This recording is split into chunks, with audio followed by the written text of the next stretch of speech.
साथियों नमस्कार। आप सभी का स्वागत है एक बार फिर से सर्च न्यू भारत में। राष्ट्र कवि सुमित्रानंद पंत जी ने कहा था, यह धरती कितना देती है। उन्होंने इस कविता में जो बातें कही वह आज के दौर में भी उतनी ही प्रासंगिक हैं जितनी तब थी।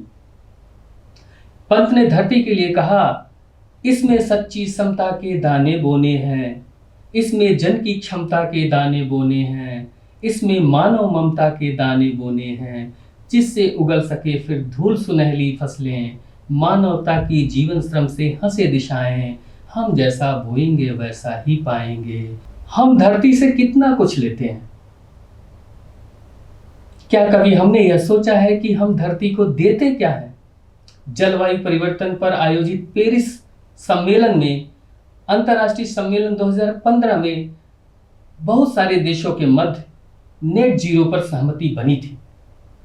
यह नेट जीरो क्यों है, यह नेट जीरो क्यों चर्चा का विषय है, यह नेट जीरो क्यों चर्चित है। आसान शब्दों में कहें, यदि आसान शब्दों में समझें तो नेट जीरो बैलेंस बनाने का एक तरीका है। यह तरीका है, एक बाल्टी में 5 लीटर यदि पानी है, यह तरीका है यदि कोई बाल्टी में 5 लीटर पानी है और 2 लीटर उसमें से निकाल लेते हैं और 2 लीटर फिर पानी डाल देते हैं, तो क्या हुआ, बाल्टी में उतना ही पानी है। यही तो नेट जीरो है।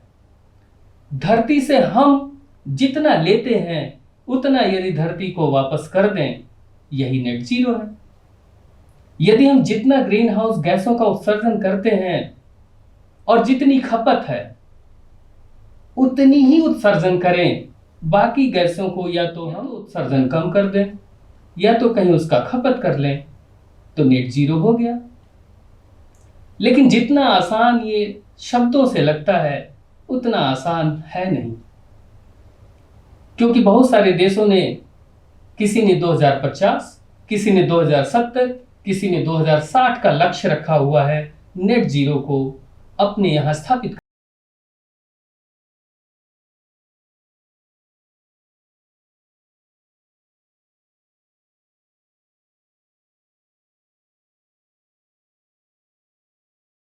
दिवस पर ग्लोबल वार्मिंग पर और क्लाइमेट चेंज जैसे शब्द हमें सुनने को अक्सर मिल जाते हैं। हमें पृथ्वी पर प्रकाश और ऊष्मा सूर्य से प्राप्त होते हैं। कुछ गैसें जैसे कार्बन डाइऑक्साइड और मीथेन पृथ्वी के वातावरण में सूरज की गर्मी को अपने अंदर रोकती हैं। ये ग्रीन हाउस गैस वायुमंडल में प्राकृतिक रूप से भी मौजूद हैं।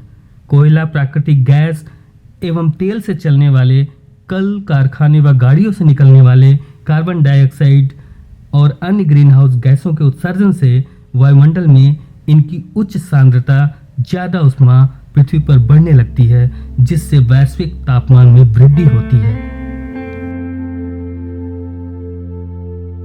औद्योगिक क्रांति के बाद औसत वैश्विक तापमान धरती का बढ़ गया है। 1880 के बाद से औसत वैश्विक तापमान में लगभग 1 डिग्री सेल्सियस की वृद्धि हुई है। ग्लोबल वार्मिंग एक सतत प्रक्रिया है। वैज्ञानिकों को आशंका है कि 2035 तक औसत वैश्विक तापमान अतिरिक्त 0.3 से 0.7 डिग्री सेल्सियस तक बढ़ सकता है, जो एक खतरे का संकेत है। भारत विश्व की 5वीं अर्थव्यवस्था है। भारत सबसे ज्यादा कार्बन उत्सर्जन करने वालों में तीसरे नंबर पर आता है। भारत 2070 तक नेट जीरो का लक्ष्य हासिल करना चाहता है। लेकिन यदि हम नेट जीरो का लक्ष्य हासिल करना चाहते हैं तो विकसित देशों को सबसे पहले नेट जीरो का लक्ष्य हासिल करना होगा, क्योंकि ग्रीन हाउस गैसों का उत्सर्जन या कार्बन उत्सर्जन सबसे ज्यादा विकसित देशों में हो रहा है। फिर भी धरती को बचाने के लिए, नेट जीरो को लाने के लिए सबको आगे आना होगा, चाहे वह विकासशील देश हो या विकसित देश हो। नेट जीरो के लिए अंधाधुंध पेड़ों की कटाई बंद करनी पड़ेगी। पेड़ों का ज्यादा से ज्यादा रोपण करना पड़ेगा, जिससे वृक्षारोपण के द्वारा कार्बन उत्सर्जन को कम किया जा सके, क्योंकि वृक्ष कार्बन को सोखते हैं, ग्रीन हाउस गैसों को कम करते हैं। दलदली इलाके जो वेटलैंड हैं उनकी सुरक्षा करनी होगी, उनको सुरक्षित रखना होगा, वनों का विकास करना होगा, इलेक्ट्रिक वाहनों का ज़्यादा से ज़्यादा प्रयोग करने के लिए प्रोत्साहित करना होगा, अक्षय ऊर्जा के स्रोत तलाशे जाने होंगे जैसे सोलर एनर्जी और तमाम ऐसे अक्षय ऊर्जा के स्रोत हैं जिन पर धीरे धीरे भारत को लाना होगा, उत्सर्जन को घटाना होगा और ग्रीन हाउस गैसों पर मॉनिटरिंग करनी होगी।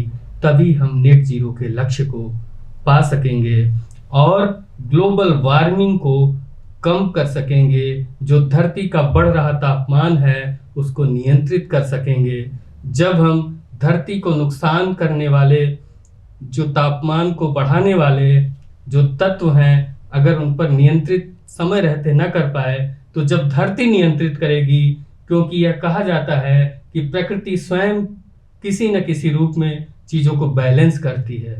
जब प्रकृति बैलेंस करेगी तो प्रलय आएगा, इसलिए इंसानों को ही बैलेंस करने में अपनी भूमिका निभानी होगी, मानव के लिए, मानवता के लिए और सभी जीवों के लिए।